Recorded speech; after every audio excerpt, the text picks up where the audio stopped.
سارے تعلق رب سے جوڑو، کر دے گا وہ نظر کرم۔ الحمد لله رب العالمين، والصلاة والسلام على سيدنا محمد وعلى آله وصحبه أجمعين، أما بعد، فاعوذ بالله من الشيطان الرجيم، بسم الله الرحمن الرحيم، قل للمؤمنين يغضوا من أبصارهم ويحفظوا فروجهم ذلك أزكى لهم إن الله خبير بما يصنعون۔ وقال رسول الله صلى الله عليه وسلم استحيوا من الله حق الحياء، قالوا يا رسول الله إنا نستحيي من الله حق الحياء والحمد لله، قال ليس ذلك ولكن الاستحياء من الله حق الحياء أن تحفظ البطن وما حوى، وتحفظ الرأس وما وعى، وأن تذكر الموت والبلى، ومن أراد الآخرة ترك زينة الدنيا، فمن فعل ذلك فقد استحيا من الله حق الحياء، أو كما قال صلى الله عليه وسلم۔ کسی بھی قوم کی حیات اور زندگی اور اس کی ترقی کی بنیاد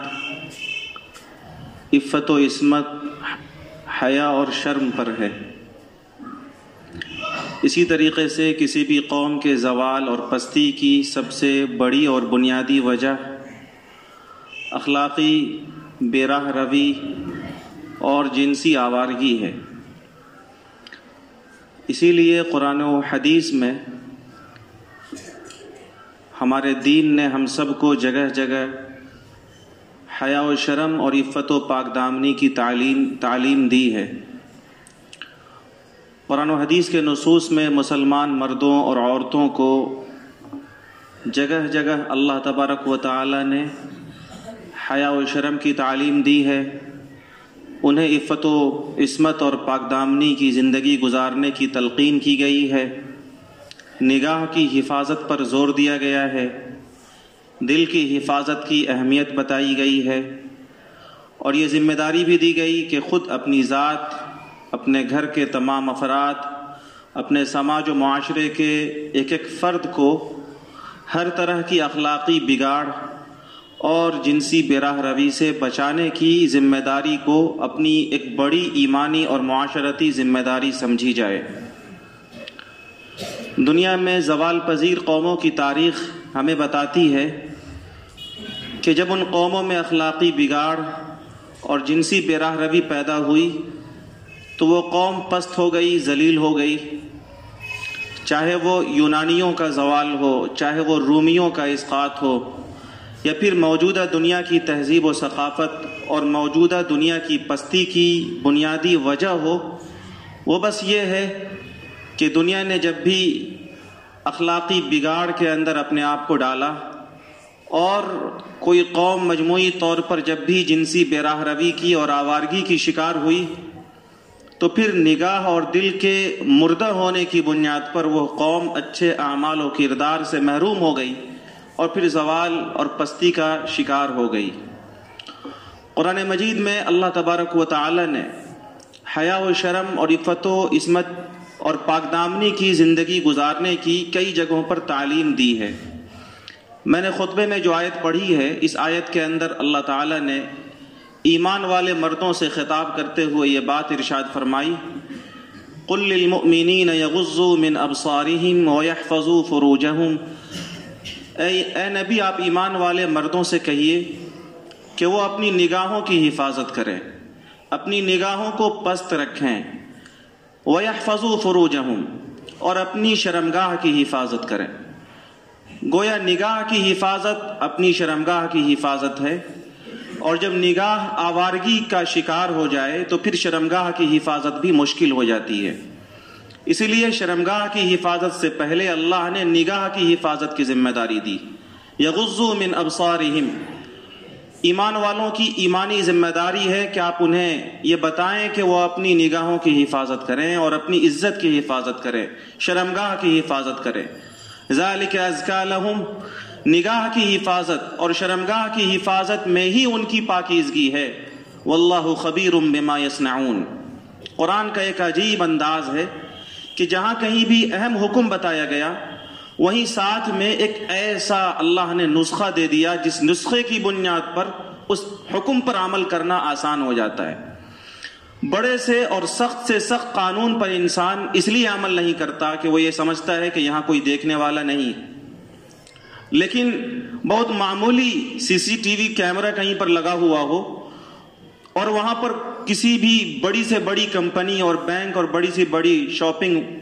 اڈوں پر اور تجارت گاہوں پر کوئی ورکر نہ ہو، لیکن سی سی ٹی وی کیمرہ لگا ہوا ہے، لکھا ہوا ہے کہ آپ سی سی ٹی وی کیمرے کی زد میں ہیں، تو انسان ہاتھ صاف کرنے کے موقع کے باوجود ہاتھ صاف نہیں کرتا، معمولی چیزوں کی بھی چوری نہیں کرتا، کیونکہ اسے پتا ہے کہ کوئی دیکھ رہا ہے۔ اللہ تعالیٰ نے قرآن مجید میں بھی جہاں پر بڑے حکم کا تقاضا کیا ہے وہیں ساتھ میں یہ بتا دی ہے کہ میرے بندو، نگاہ اور شرمگاہ کی حفاظت کرنی ہے، کر رہے ہو یا نہیں کر رہے ہو، ان اللہ خبیر بما یصنعون، اللہ تعالیٰ دیکھ رہا ہے، اللہ تعالیٰ باخبر ہے ان تمام حرکتوں سے جو تم کرتے ہو۔ تو اس آیت کے اندر اللہ تعالیٰ نے عفت و عصمت کی حفاظت کے لیے دو بڑے حکم کا ہم سب سے مطالبہ کیا۔ ایک تو یہ کہ نگاہ کی حفاظت کی جائے اور دوسرے یہ کہ شرمگاہ کی حفاظت کی جائے۔ کچھ ہی آیتیں ہیں جہاں اللہ تعالیٰ نے مردوں کو الگ خطاب کیا اور باضابطہ اسی حکم میں سیم عورتوں کو الگ سے مخاطب کیا۔ یہ بھی ایک ایسا اہم حکم ہے جہاں اللہ نے مردوں کو الگ سے مخاطب کیا اور عورتوں کا تذکرہ الگ سے کیا۔ فرمایا گیا قل للمؤمنات یغضضن من ابصارہن ویحفظن فروجہن، اے نبی آپ ایمان والی عورتوں سے بھی کہیے کہ وہ اپنی نگاہوں کی حفاظت کریں اور اپنی شرمگاہوں کی حفاظت کریں۔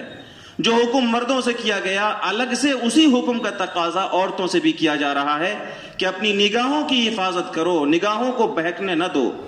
اور اپنی شرمگاہ کی حفاظت کرو، کیونکہ اگر تمہاری نگاہ بہکے گی تو تمہاری عفت و عصمت کی حفاظت، تمہاری شرمگاہ کی حفاظت مشکل ہو جائے گی۔ اس لیے اے عورتوں تم اپنی نگاہوں کی بھی حفاظت کرو اور اپنی شرمگاہوں کی بھی حفاظت کرو۔ سورۃ الاحزاب میں اللہ تبارک و تعالی نے ان خوش نصیب ایمان والوں کا تذکرہ کیا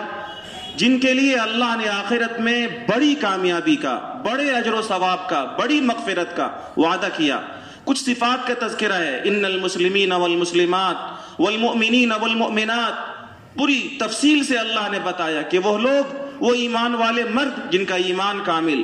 وہ ایمان والی عورتیں جن کا ایمان کامل، وہ مرد جن کا اللہ کی شریعت پر مکمل اطاعت کا اظہار، وہ عورتیں جو اللہ تعالیٰ کی شریعت پر مکمل فرما برداری کرنے والی، وہ مرد جو روزہ رکھنے والے، وہ عورتیں جو روزہ رکھنے والی۔ اور ان صفات کے ساتھ اللہ نے جو خاص صفت کا ذکر کیا ہے، والحافظین فروجہم والحافظات والذاکرین اللہ کثیرا والذاکرات اعد اللہ لہم مغفرتا واجرا عظیما۔ ساتھ ساتھ اللہ فرماتے ہیں کہ وہ مرد، وہ خوش نصیب ایمان والے جو بے حیائیوں کے مواقع کے باوجود اپنی نگاہوں کی حفاظت کرتے ہیں اور اپنی نگاہوں کی حفاظت کے ساتھ اپنی شرمگاہ کی حفاظت کرتے ہیں۔ والحافظات، وہ ایمان والی خوش نصیب عورتیں جو ایمان کی بنیاد پر اپنی نگاہوں کو بہکنے نہیں دیتی، وہ موبائلوں میں، غلط چیزوں میں، بے حیائیوں کے اڈوں میں غلطیاں نہیں کرتی اپنی نگاہوں سے، اور اس کے نتیجے میں وہ اپنی عفت و عصمت کی حفاظت کرتی ہیں، اپنی شرمگاہ کی حفاظت کرتی ہیں۔ والذاکرین اللہ کثیرا والذاکرات، اور وہ خوش نصیب لوگ جو رات دن خلوت میں، جلوت میں، تنہائی میں، لوگوں کے مجمع میں، کوئی دیکھ رہا ہو تب بھی، کوئی نہ دیکھ رہا ہو تب بھی، زندگی کے ہر مرحلے میں الذاکرین اللہ کثیرا، اللہ کے ڈر، اللہ کے استحضار کو خوب یاد کرتے ہیں، اللہ تعالیٰ کا خوب ذکر کرتے ہیں۔ والذاکرات، وہ ایمان والی عورتیں جو اللہ کو خوب یاد کرتی ہیں، اعد اللہ لہم مغفرتا، یہ وہ خوش نصیب لوگ ہیں جن کے لیے اللہ نے مغفرت تیار کر رکھا ہے۔ آخرت میں جہنم سے خلاصی، آخرت میں گناہوں کی معافی، آخرت میں اللہ کے عذاب اور اللہ کے غصے سے بچاؤ انہی خوش نصیب بندوں کو ہوگا، اور آخرت کا بڑا اجر انہی خوش نصیب ایمان والے مردوں اور عورتوں کو ملے گا۔ الحافظین فروجہم، جو اپنی نگاہوں کی بھی حفاظت کرتے ہیں اور اپنی شرمگاہوں کی بھی حفاظت کرتے ہیں اور عفت و عصمت اور پاک دامنی کی زندگی گزارتے ہیں۔ قرآن مجید کے اندر اللہ تبارک و تعالی نے یہ مطالبہ ہم سب سے کیا ہے، اور یہ بڑا اہم مطالبہ ہے۔ اس وقت اس دنیا میں جبکہ بے حیائی کے بے شمار مواقع ہمارے سامنے ہیں، اس حکم کی اہمیت کو ہم سب سمجھ سکتے ہیں۔ حدیث پاک میں جناب رسول اللہ صلی اللہ علیہ وسلم نے متعدد احادیث میں حیا و شرم اور عفت و عصمت کی تعلیم و تلقین امت کو کی ہے۔ ایک صحابی تھے، وہ اپنے ایک انصاری بھائی کو نصیحت کر رہے تھے کہ تم بہت زیادہ مت شرماؤ، تمہارے زیادہ شرم کرنے کی وجہ سے ہمارا تجارت کے اندر خسارہ ہوتا ہے، نقصان ہوتا ہے۔ نبی پاک صلی اللہ علیہ وسلم کا گزر ہوا وہاں سے، آقا صلی اللہ علیہ وسلم نے سن لیا کہ یہ شخص اپنے بھائی کو زیادہ شرمیلے ہونے کی وجہ سے ڈانٹ رہا ہے، تو آپ نے منع فرمایا، دعہو، چھوڑ دے اسے، فإن الحیاء من الایمان، کیونکہ حیا اور شرم، عفت و پاک دامنی اختیار کرنا، حیا و شرم کرنا، یہ ایمان کا ایک اہم شعبہ ہے۔ اور ایک موقع سے آپ نے فرمایا الحیاء لا یأتی الا بخیر، حیا تو خیر ہی لے کر کے آتی ہے۔ تمہیں لگ رہا ہے کہ حیا و شرم کی وجہ سے تجارت میں نقصان ہو گیا، لیکن یہ غلط نظریہ ہے۔ حیا و شرم کی وجہ سے خیر اور بھلائی ہی تمہارے سامنے آئے گی۔ اور فرمایا الحیاء لا یأتی الا بخیر، ایک موقع سے فرمایا الحیاء خیر کلہ، حیا و شرم جس بندے کے اندر ہے، جس نوجوان کے اندر ہے، جس بچے کے اندر ہے، جس بچی کے اندر ہے، اس کے اندر سراسر خیر ہے۔ جو شرمیلا ہے، جو شرمیلی ہے، اس کا مطلب یہ نہیں ہے کہ وہ بہت زیادہ پیچھے رہ جانے والا ہے، بلکہ حیا و شرم کا مطلب ہے کہ وہ آدمی اور وہ نوجوان بچہ، وہ نوجوان آدمی، وہ نوجوان بچی، وہ خیر کا بالکل مرکز ہے اور خیر کا گہوارہ ہے۔ آقا صلی اللہ علیہ وسلم نے ایک موقع سے فرمایا الحیاء من الایمان والایمان فی الجنہ، اے لوگو، حیا و شرم یہ ایمان کا ایک اہم پارٹ ہے، اور حیا اور ایمان یہ جنت میں لے جانے کا ذریعہ ہے۔ اور فرمایا والبذاء من الجفاء، بے حیائی، بے شرمی یہ جفا اور زیادتی میں سے ہے، والجفاء فی النار، اور زیادتی، بے حیائی، بے شرمی اور بے غیرتی یہ انسان کو جہنم تک لے جانے والی ہے۔ اسی لیے ایک موقع سے آقا صلی اللہ علیہ وسلم نے یہ بات خاص طور سے ارشاد فرمائی الحیاء شعبۃ من الایمان، اے میری امت کے لوگوں، حیا و شرم ایمان کا ایک اہم شعبہ ہے۔ حیا و شرم یہ ایمان کی ایک اہم شاخ ہے جو تمہاری زندگیوں میں جھلکنا چاہیے۔ ایک ایمان والے جوان اور ایک ایمان والی جوان بچی کے کردار سے، گفتار سے، چال سے، ڈھال سے، ان کے رہن سہن سے لگے کہ یہ ایمان والے ہیں اور ایمان پر، اللہ پر ان کا ایمان ہے، اسلام اس کا مذہب ہے، اس کے کردار و گفتار سے، اس کے چال و ڈھال سے حیا و شرم کا مظاہرہ ہونا چاہیے۔ میرے بزرگوں اور دوستوں، میں نے خطبے میں ایک حدیث پڑھی، آقا صلی اللہ علیہ وسلم نے اس حدیث کے اندر حیا و شرم کا مطلب بتایا۔ ایک موقع سے آقا نے فرمایا کہ اے لوگو، استحیوا من اللہ حق الحیا، اللہ سے ویسی حیا کرو جیسا کہ اللہ سے حیا کرنے کا حق ہے،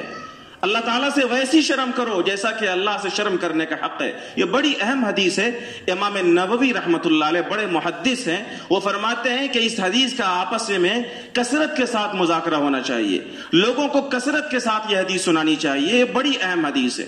آقا صلی اللہ علیہ وسلم نے فرمایا کہ اللہ سے ویسی شرم کرو جیسا کہ اللہ سے شرم کرنے کا حق ہے۔ صحابہ کرام کا مجمع تھا، صحابہ کرام نے فوراً کہا یا رسول اللہ انا نستحیی من اللہ حق الحیاء والحمد للہ، اے میرے آقا ہم تو اللہ سے ویسی حیا کرتے ہیں جیسی حیا کرنے کی آپ تعلیم دے رہے ہیں، الحمدللہ۔ آقا صلی اللہ علیہ وسلم نے فرمایا کہ جو مطلب تم سمجھ رہے ہو وہ مطلب نہیں ہے، اللہ سے ویسی حیا جیسی حیا کرنے کا حق ہے وہ یہ ہے ان تحفظ الرأس وما وعى، کہ تم اپنے سر کی اور سر کے تمام اعضاء کی حفاظت کرو۔ تمہارے سر کے اندر دماغ ہے، وہاں گندے خیالات نہ آئیں، سر کے ساتھ کان ہے، وہاں سے گندی باتیں نہ سنو، سر کے ساتھ آنکھ ہے، اس سے گندی چیزوں کو، جن چیزوں کے دیکھنے سے اللہ نے منع کیا ہے وہ چیزیں مت دیکھو، سر کے ساتھ منہ ہے، اس میں زبان ہے، زبان سے گندی باتیں نہ بولو تو تمہاری زبان بھی محفوظ ہو گالیاں بولنے سے، گندی باتیں بولنے سے، غیبت اور بہتان سے، کسی کا دل دکھانے سے، تمہارے کان بھی محفوظ ہو غلط چیزوں کے سننے سے، فحش چیزوں کو سننے سے، غیبت سننے سے، تہمت سننے سے، ایک دوسرے کی برائیاں سننے سے، تمہارا سر کے اندر دماغ ہے یہ بھی محفوظ ہو اس کے اندر دوسروں کے بارے میں گندے خیالات کے آنے سے، اس کے بارے میں فحاشی اور عریانیت کے جذبات آنے سے۔ آقا صلی اللہ علیہ وسلم نے فرمایا سر اور ان کے تمام اعضاء کی حفاظت کرو، والبطن وما وعى، اور اپنے پیٹ اور اس کے اعضاء کی حفاظت کرو۔ یہ پیٹ، اس کے اندر کوئی حرام لقمہ نہ جائے، پیٹ کے ساتھ پاؤں ہے، اس پاؤں سے غلط جگہوں پہ نہ جاؤ، اس پاؤں سے کسی کو ذلیل کرنے کے لیے قدم نہ بڑھاؤ۔ پیٹ کے ساتھ ہاتھ ہے، اس ہاتھ سے کسی پر ناحق ظلم مت کرو، اس ہاتھ سے کسی کو ناحق مت مارو، اس ہاتھ کے ذریعے سے کسی کا دل مت دکھاؤ، کسی پر ناجائز حملے مت کرو۔ پیٹ کے ساتھ تمہاری شرمگاہ ہے، اس کی حفاظت کرو، ناجائز طریقے سے اپنی شرمگاہ کا استعمال مت کرو۔ آقا صلی اللہ علیہ وسلم نے فرمایا وَأَن تَذْكُرَ الْمَوْتَ وَالْبِلَا،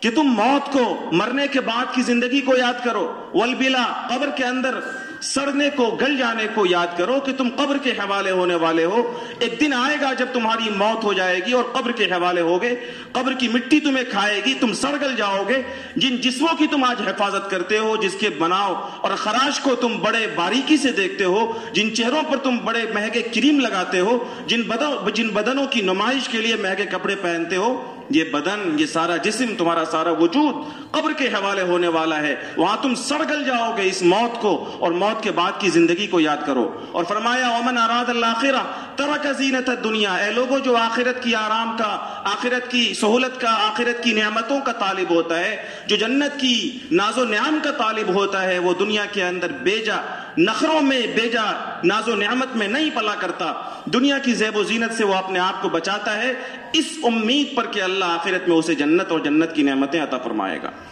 اور فرمایا فمن فعل ذلک، جو آدمی ایسا کر لے، سر اور اس کے تمام اعضاء کی حفاظت کرے، پیٹ اور اس کے تمام اعضاء کی حفاظت کرے، شرمگاہ کی حفاظت کرے، آنکھ کان کی حفاظت کرے، دل دماغ کی حفاظت کرے، موت کو یاد رکھے، جو آدمی ایسا کر لے تو اس نے ویسی حیا کی اللہ سے جیسی حیا کرنے کا حق ہے۔ یہ حیا کا مطلب، جس حیا کی تعلیم شریعت ہمیں دیتی ہے کہ ہم اپنی نگاہ کی حفاظت کریں، اپنے کان کی حفاظت کریں، اپنی زبان کی حفاظت کریں، اپنی شرمگاہ کی حفاظت کریں، اپنے ہاتھ اور پاؤں کی حفاظت کریں، اور اپنے پورے وجود کو ایک اللہ کے تابع فرمان کر دیں۔ ہماری آنکھیں اللہ کی نعمتیں دیکھیں، ہمارے کان اللہ کا قرآن سنیں، ہمارا ہاتھ مظلوموں کی سہایتا اور اس کے ہیلپ کے لیے اٹھے، ہمارے قدم ماں باپ کی اور اسلام کی خدمت کے لیے اٹھے، لیکن ہمارے وجود سے کبھی اللہ کے کسی بندے کو ناجائز اور ناحق کوئی تکلیف نہ پہنچے، اللہ کا بھی حکم نہ ٹوٹے، کسی بندے کی بھی دل شکنی نہ ہو، ہمارا پورا وجود ایک اللہ کے تابع فرمان ہو جائے۔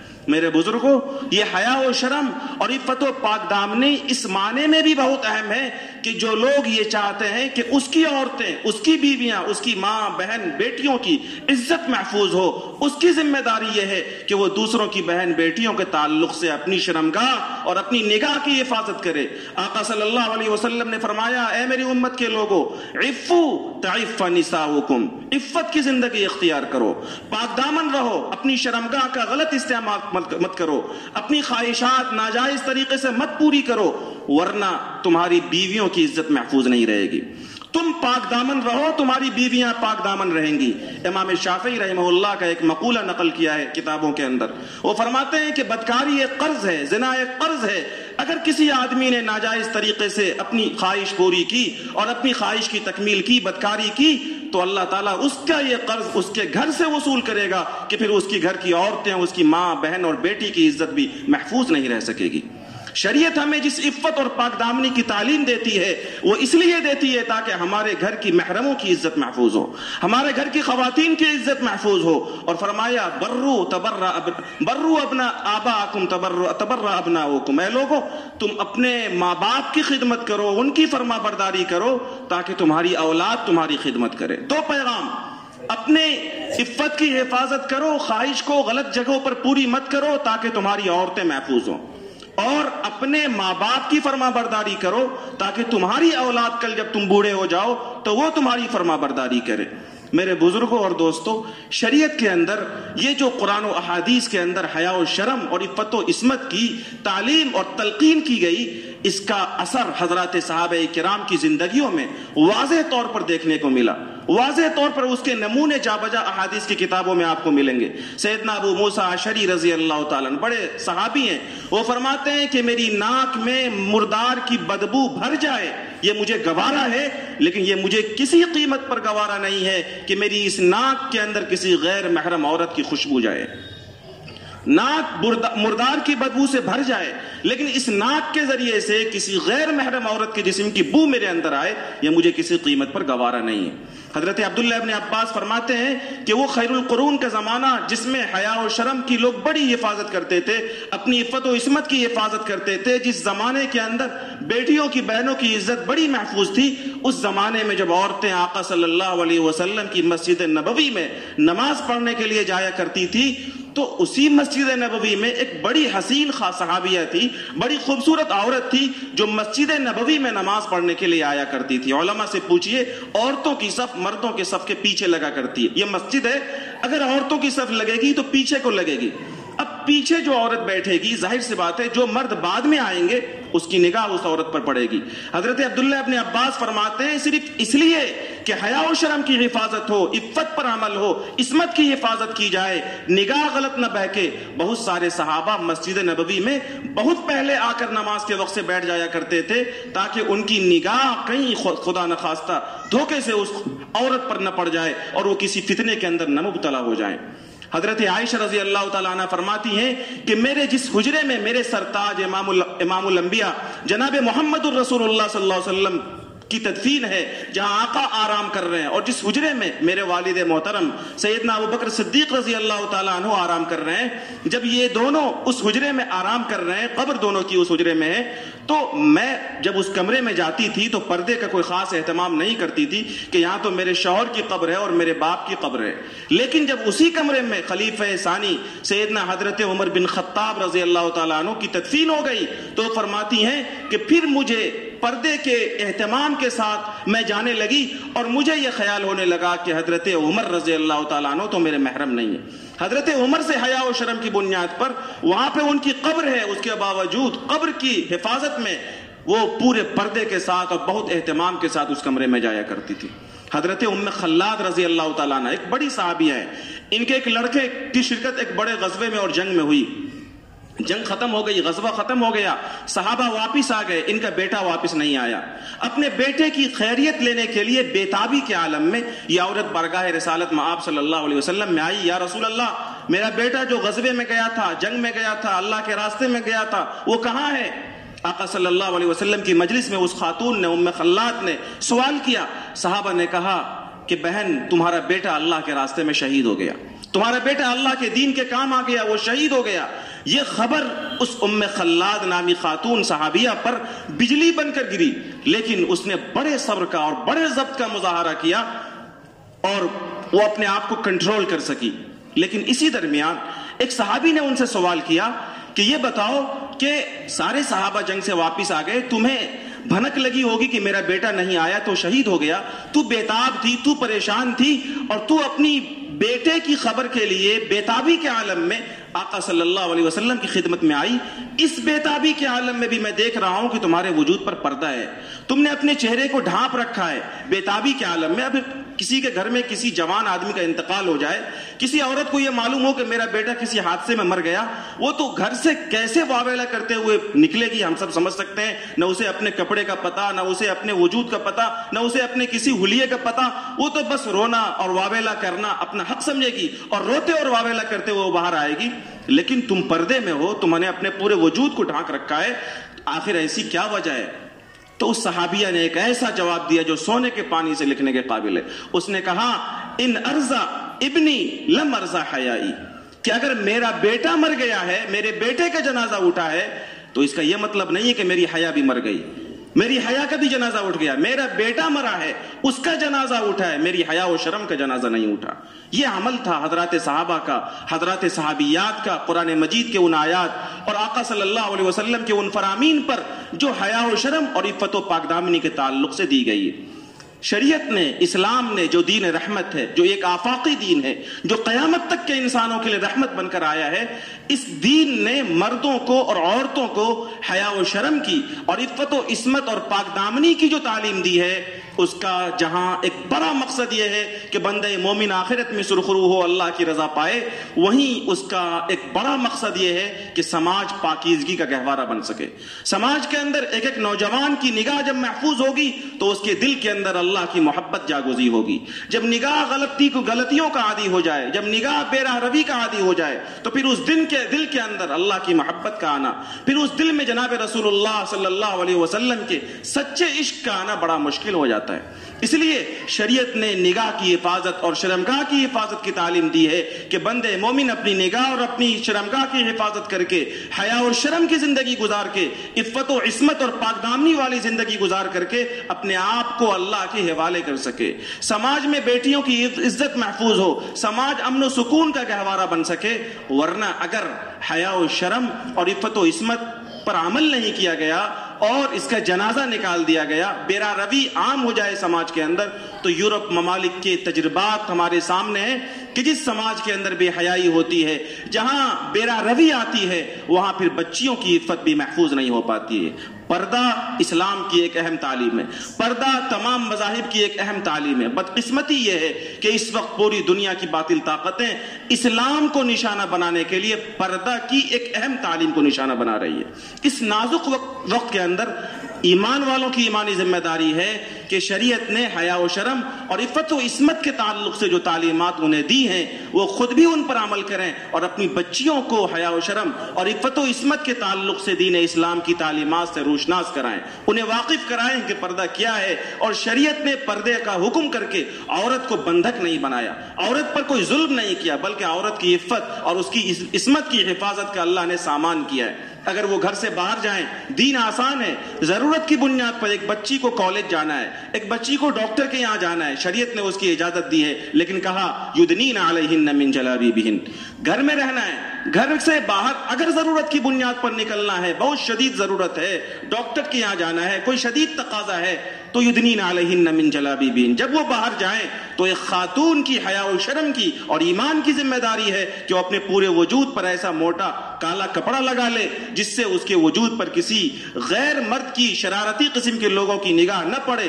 فلا یؤذین، کہ وہ انہیں پریشان کریں۔ جب وہ پردے میں جائے گی، جب وہ نقاب میں جائے گی گھر کے باہر، تو شرارت والے لوگوں کی، شریر قسم کے، اوباش قسم کے لوگوں کی نگاہیں اس کے وجود پر نہیں پڑ سکیں گی اور اس کی عصمت و عفت کی حفاظت ہو سکے گی۔ تو پردہ یہ کوئی ایک ایسا حکم نہیں ہے جس کی بنیاد پر وہ ناٹک کیا جائے جو اس وقت پورے ملک کے اندر ہو رہا ہے۔ اس حکم کو اور شریعت کی اس تعلیم کی روح کو ہم سب کو خود بھی سمجھنا ہے اور اپنے ان بچے اور بچیوں کو سمجھانا ہے جو ابھی بلوغ کی دہلیز پر قدم رکھ رہے ہیں اور جو بچیاں اسکول اور کالج کے راستے پہ جاتی ہیں، کہ پردے کی شریعت کے اندر اہمیت ہے تاکہ وہ پردے والی زندگی گزار سکیں۔ اور نوجوانوں کو بھی حیا و شرم کی تعلیم کو سمجھنا ہوگا کہ اگر ہم اپنے گھر کے عورتوں کی عفت و عصمت کی حفاظت چاہتے ہیں تو خود ہمیں بھی اپنی عفت و عصمت اور اپنی نگاہوں کی حفاظت کرنی ہوگی۔ اللہ تبارک و تعالی ہم سب کو حیا والی زندگی عطا فرمائے، اللہ بے حیائی سے ہم سب کی اور ہم سب کے نسلوں کی حفاظت فرمائے۔ وآخر دعوانا